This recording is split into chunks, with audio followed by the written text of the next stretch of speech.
ఈరోజు అనేక రకాల చట్టాలు భారతీయ జనతా పార్టీ చేస్తున్నదంటే దేశం కోసం చేస్తూ ఉన్నాం. దేశ సమగ్రత కోసం, దేశ సమైక్యత కోసం, జాతీయ భావజాలం కోసం ఈరోజు మనం పనిచేస్తున్న విషయాన్ని మనం చేస్తూ ఉన్నాం. భవిష్యత్తులో కూడా అదే పందాలో ముందుకెళ్తాం. పార్టీ అధికారంలో ఉందా లేదా ముఖ్యం కాదు. పార్టీ అధికారంలో ఉంటే మరింతగా ఈ దేశం కోసం సేవ చేస్తాము, లేకున్నా కూడా ఇదే సిద్ధాంతం కోసం పనిచేస్తాము. కాబట్టి మనం అందరం కూడా దిశలో ముందుకెళ్లాలని మీ అందరినీ కోరుకుంటూ ఈరోజు మరి ఒకసారి అందరం కూడా చివరగా ఎవరైతే సభ్యులుగా చేరామో అందరం ఒకసారి ప్రతిజ్ఞ చేద్దాం. పార్టీ మీరందరూ కూడా ఏదైతే సభ్యత సేకరణ చేస్తామో దాని వెనక సైడు పార్టీ ప్రతిజ్ఞ ఉంటుంది. ఆ ప్రతిజ్ఞ కూడా అందరూ రెగ్యులర్గా చేయాలి. అదేవిధంగా ఎవరైతే పార్టీలో బాధ్యతలు మండల పదాధికారులు కావచ్చు, ఆ పై బాధ్యతలుగా కావాలనుకునేటువంటి వాళ్ళు అందరూ కూడా 100 మంది సభ్యులను విధిగా చేర్పించాలి. ఆ రకంగా చేర్పించినటువంటి వాళ్ళకే పార్టీ బాధ్యతలు తీసుకునేటువంటి అవకాశం ఉంటుంది. లేకపోతే ప్రత్యేకమైనటువంటి పర్మిషను తీసుకోవాల్సి ఉంటుంది. కాబట్టి నేను అందరిని కోరుతా ఉన్నాను, ఎవరైతే పార్టీలో మండల పదాధికారులు కావచ్చు, మోర్చా పదాధికారులు కావచ్చు, రాష్ట్ర స్థాయి నాయకులు కావచ్చు, జాతీయ స్థాయి నాయకులు కావచ్చు, ఏ రకమైనటువంటి బాధ్యతలు కావాలన్నా కూడా అందరము మన వ్యక్తిగతంగా మనకు తెలిసిన వాళ్ళను, మనకు దగ్గర ఉన్నటువంటి వాళ్ళందరినీ కూడా 100 మందిని విధిగా చేర్పించినప్పుడే మనకు పార్టీ బాధ్యత కావాల్సినటువంటి క్రియాశీలక సభ్యత్వం వస్తుంది.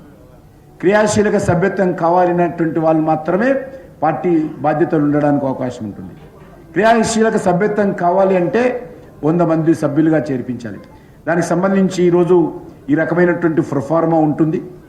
ఈ ప్రొఫార్మాలో 50 మంది సభ్యత్వం చేయించినటువంటి వాళ్ళ పేర్లను కూడా మనం నమోదు చేసి మన మండల అధ్యక్షుని కానీ జిల్లాకు సంబంధించినటువంటి కమిటీకి కానీ ఇవ్వాలి.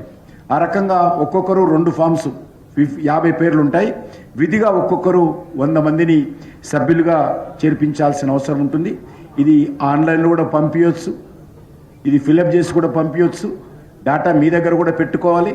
అది కూడా మన మండల పార్టీకి, మన యొక్క జిల్లా పార్టీకి కూడా అందించేటువంటి ప్రయత్నం చేయాల్సిందిగా మీ అందరినీ కోరుతా ఉన్నాను. అదేవిధంగా ఈ యొక్క సభ్యత సేకరణ అనేటువంటిది మరి అందరం కూడా అనుకున్నటువంటి షెడ్యూల్లో పూర్తి చేయాల్సిన అవసరం ఉంది. తెలంగాణ రాష్ట్రంలో ఈరోజు మనం చాలా పెద్ద ఎత్తున లక్ష్యంగా పెట్టుకున్నాం. మనకి ఇటీవల జరిగినటువంటి పార్లమెంట్ ఎన్నికల్లో సుమారు 77 లక్షల ఓట్లు మనకు రావడం జరిగింది. 36% మించి పోలింగ్ అయినటువంటి ఓట్లలో 36% మించి ఓట్లు భారతీయ జనతా పార్టీకి తెలంగాణ ప్రజలు నరేంద్ర మోడీ గారి నాయకత్వంలో ఓటు వేయడం జరిగింది. కాబట్టి ఆ రకంగా తెలంగాణ ప్రజలు భారతీయ జనతా పార్టీని ఆదరించడానికి సిద్ధంగా ఉన్నారు. దాన్ని మనం ఆసరగా చేసుకొని ఈరోజు ఈ సభ్యత సేకరణ కార్యక్రమం కూడా పెద్ద ఎత్తున సభ్యులుగా చేర్పించేటువంటి ప్రయత్నం చేయాలి. ప్రతి పోలింగ్ బూత్ స్థాయిలో 200 లక్ష్యంగా పెట్టుకొని మనం ముందుకు వెళ్లాల్సినటువంటి అవసరం ఉంది. ఆ రకంగా సభ్యులుగా చేర్పించేటువంటి కార్యక్రమం ముందుకు తీసుకెళ్ళాలి. అదే కాకుండా మన కార్యక్షేత్రం సభ్యత సేకరణకి సంబంధించినటువంటి ప్రధానమైనటువంటి కార్యక్షేత్రము polling booth.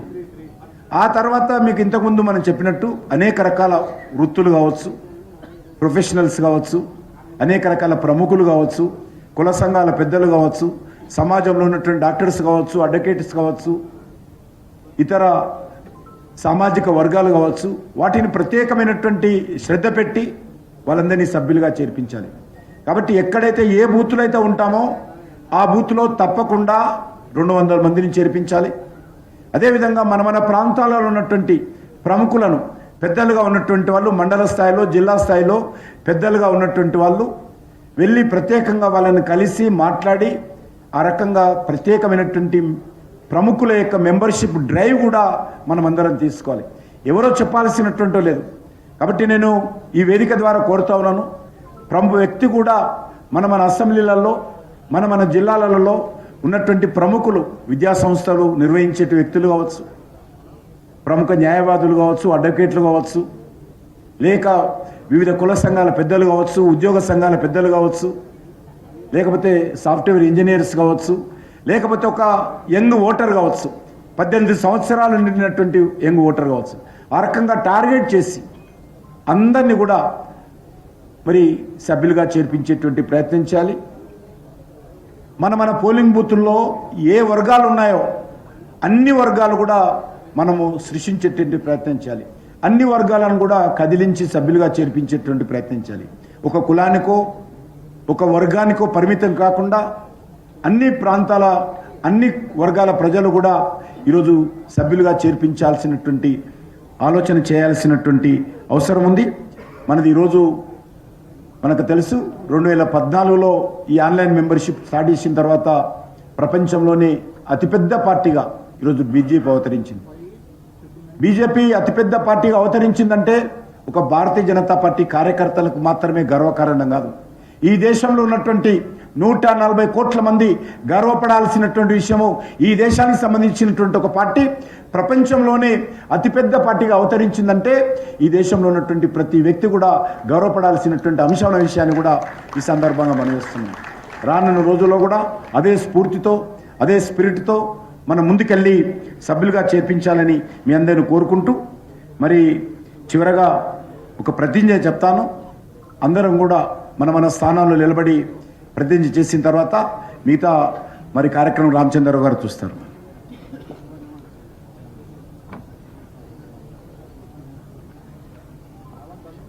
Bharatiya Janata party యొక్క మూల సిద్ధాంతమైన ఏకాత్మత